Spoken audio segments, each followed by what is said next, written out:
arrival of the new PSD2 directive in 2018 will disrupt the banking landscape. New players and new interfaces bring banking actors to reflect on their marketing and IT strategies. They must respond even faster to the challenges of digital transformation.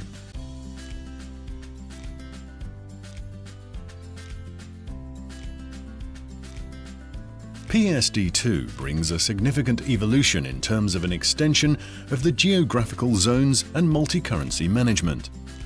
Security is enhanced with the use of a two-factor authentication process. Payment services are now open to new players grouped under the name TPP.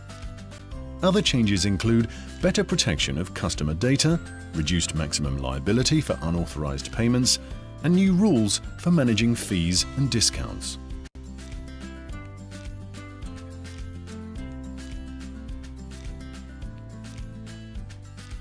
The European authorities have defined the new PSD2 directive according to two major axes: improving consumer safety and promoting innovation in the payments sector. PSD2 includes three types of stakeholders. First, the banks, who must offer from early 2018 access to their clients' accounts and associated payment services. Then users, who will be able to authorize new players to access their banking data in order to benefit from new services. And finally, TPPs, that can combine account aggregation and payment services in ever more innovative applications.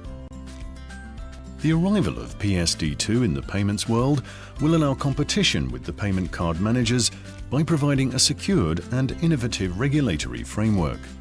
The remuneration modalities between the various players will also evolve.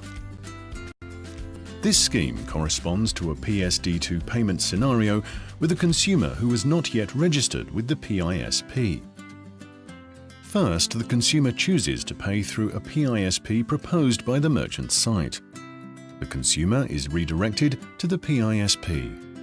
Then the consumer gives the name of the bank where he holds an account to pay, and possibly his account number. Then the PISP sends the payment request to the consumer's bank. The consumer's bank asks him to authenticate and sign the transaction. The consumer's bank confirms the payment to the PISP. In fact, it's a classic transfer, possibly an instant payment. Depending on the transaction amount, the transaction may be exempt from signature. In terms of commissioning, the merchant bank no longer intervenes directly. The merchant's account being credited by transfer, which is usually done free of charge within the EU.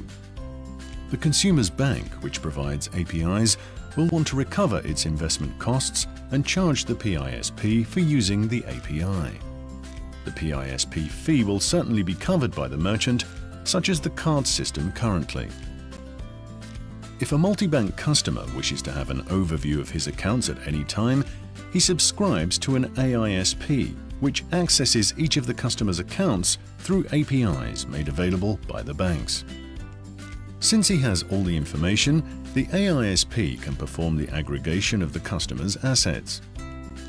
He can also offer PFM solutions, enabling the customer to analyze his expenses and manage his budgets.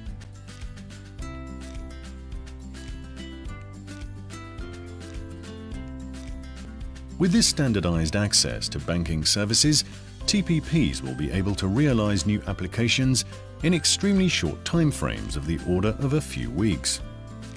The banking landscape will therefore evolve very strongly. The bank no longer has the privilege of its services. It should serve as a platform for customers to use their account under its control. Today, thousands of applications, most of which are not developed by Apple or Google, create the added value of smartphones. For the same reason, being present in many applications used by your customers will increase their loyalty and satisfaction.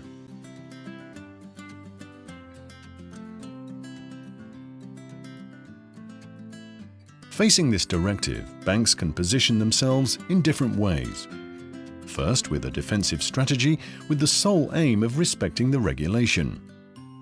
Next, opportunistically with the will to collaborate with new stakeholders by forging partnerships. or offensively, integrating these new services into the bank's offerings in the same way as TPPs. And finally, having a visionary approach with an open banking strategy with the development of new innovative services. Whatever the bank's strategy, Mainsys offers a multifaceted solution that perfectly adapts to the desired approach. In this context, FRONTeO PSD2 enables banks to meet all the requirements of the new regulation. The solution also offers banks wishing to develop new services the possibility of becoming a TPP by benefiting from a multi-bank access.